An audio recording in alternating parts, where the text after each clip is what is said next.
Kenalin, aku Kevi Agi Saskia dan rekan saya. Risma Rukaya Edi. Di video kali ini kami akan menjelaskan tentang berbagai macam market. Check this out. Kalau kalian mendengar kata pasar, apa sih pasar itu? Pasar adalah tempat di mana terjadinya transaksi antara penjual dan pembeli. Transaksi ini berupa perpindahan barang atau jasa yang dimiliki oleh penjual dengan alat pembayaran dari pembeli. Jadi, barang yang diperjualbelikan ini bisa berbentuk fisik maupun jasa dari penjual yang ditukar dengan alat pembayaran yang sah dari pembeli. Alat pembayaran ini bisa berupa uang kartal, uang giral, dan uang elektronik. Pasar terbagi menjadi dua jenis, yaitu pasar offline dan pasar online. Pasar offline merupakan sebuah bidang usaha yang dalam kegiatan transaksinya masih bersifat konvensional. Artinya, kita harus bertemu dan bertatap muka secara langsung dengan konsumen. Pasar offline cenderung memiliki wujud fisik yang nyata. Hal tersebut terjadi lantaran kegiatan usahanya dilakukan di dunia nyata dan bukan di dunia maya. Pelanggan dapat melihat wujud fisik dari toko, produk dan jasa yang diperdagangkan secara langsung. Jadi tidak ada penggunaan internet dalam bisnis tersebut. Pasar offline sendiri memiliki dua jenis, yaitu pasar tradisional dan pasar modern. Pasar tradisional adalah pasar yang belum menggunakan teknologi dan sistem pemasaran. Pasar jenis ini biasanya tidak mementingkan kenyamanan dan keamanan dari pembelinya, dan sistem yang digunakan masih sangat tradisional. Dan pasar modern adalah pasar yang menggunakan teknologi dan sistem pemasaran yang modern dalam menjalankan bisnis atau usahanya, seperti dengan adanya price tag, adanya ruangan yang nyaman dan aman, dan menggunakan teknologi dan sistem pemasaran di mana ada admin, accounting, pajak, kasir, inventory, dan lain sebagainya. Di pasar modern sendiri, kenyamanan dan keamanan dari penjual dan pembeli menjadi bagian terpenting dalam menjalankan usaha perdagangannya. Pasar ini biasanya berupa supermarket, mall, minimarket, maupun toko-toko modern lainnya. Di pasar modern dengan modal atau kapital yang besar, kenyamanan dari suasana tempat belanja menjadi prioritas utama. Pedagang berusaha senyaman dan selama mungkin dapat menahan pembeli di pasar ini. Selain modal yang besar, pasar modern juga selalu melakukan inovasi dan kreativitas dalam menjalankan usahanya untuk menjaga agar konsumen senantiasa betah berada di tempat usahanya.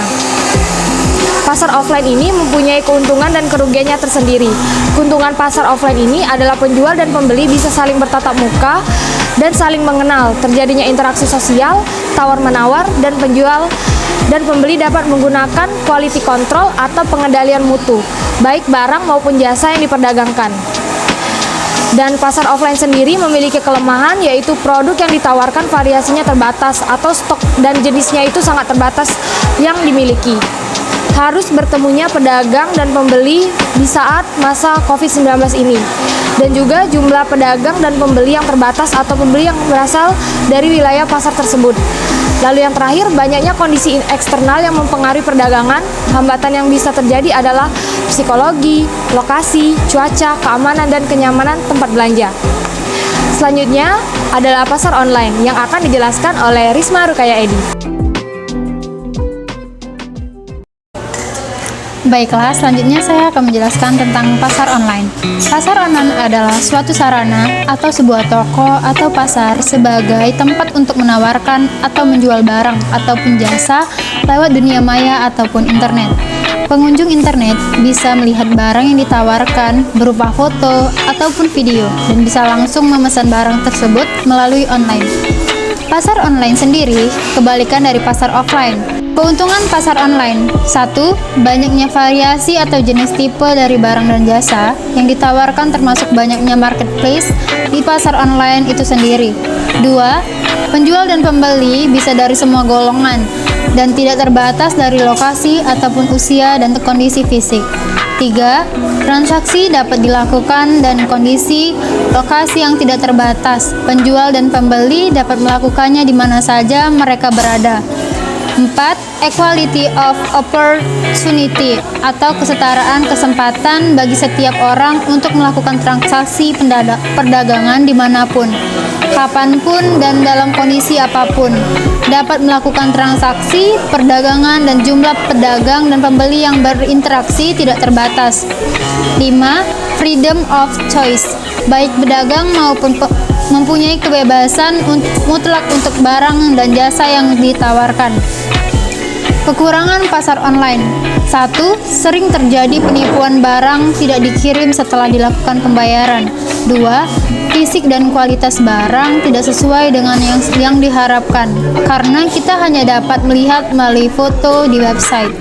3. Dikenakan biaya transportasi sehingga ada biaya tambahan. 4. Tidak dapat melihat dan mencoba secara barang yang dipesan.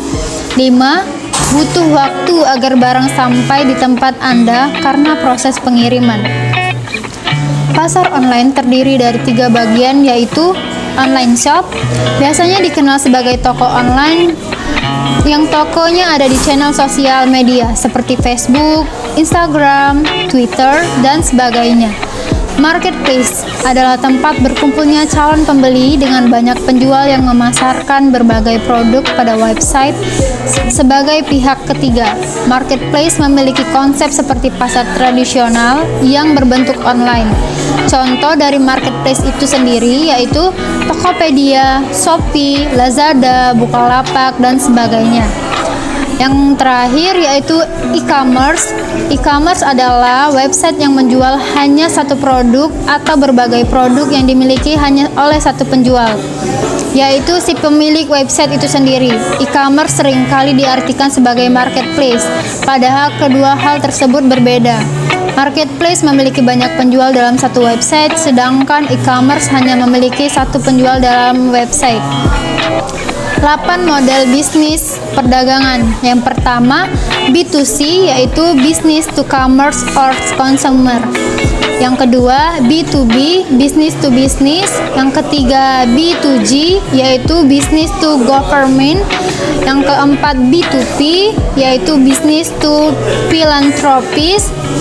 B-min-B or BCB, yaitu business collapse business. Yang keenam, B2C2, business to connect customer to customer. Yang ketujuh, B-connect B2, yaitu business to connect business to business. Yang terakhir, E2CB GP, entrepreneur to customer, customer business government, and philanthropies. Itu saja yang dapat kami sampaikan. Tungguin video kami yang lainnya.